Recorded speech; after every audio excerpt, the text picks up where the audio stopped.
The high ticket sales space is fantastic for teaching question-based selling.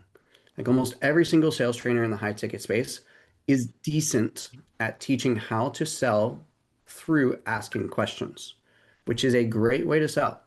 It's fantastic. I use it myself. But there are times where you don't need to ask more questions. You need to just legit pitch. Like you need to educate somebody. So if somebody comes onto the call as an example, not knowing what they want to do with AI or not knowing where their biggest bottleneck in the business is, you can take one of two views. View number one is they haven't been educated enough by the marketing, so I need to send them back through, watch some videos, get familiar with typically how we help businesses like them, etc., so that they might decide to come back, rebook, etc. But because they're getting off the call, you don't know if they're going to come back, right?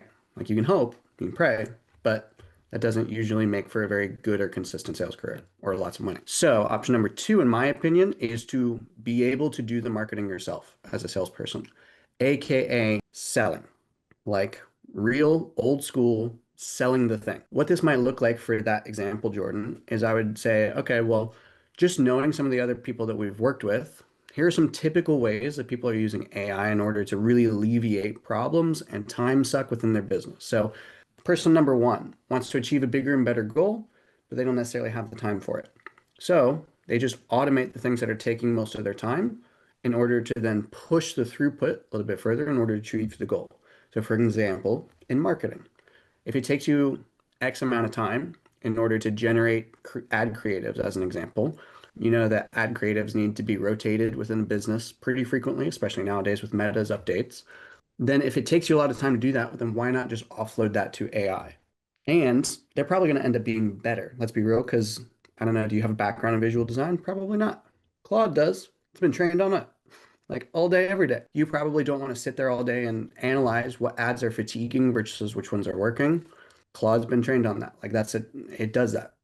So you have to do a bit of education and selling for some people, especially if somebody just hasn't gone through the marketing, or maybe they went through a funnel that doesn't fully educate, or maybe they went through the funnel that fully educates, they just didn't fucking care and they just wanted to get on a call with somebody, right?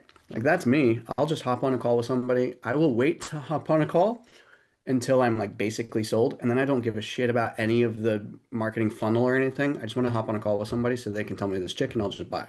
But does that make sense? That's where I would go with that. So have your logical discovery, figure out some basic numbers you can get from them. And then if they're in a place, like it sounded like you were in the role play, where they just don't know what they want, they need a bit of education on how AI can help them.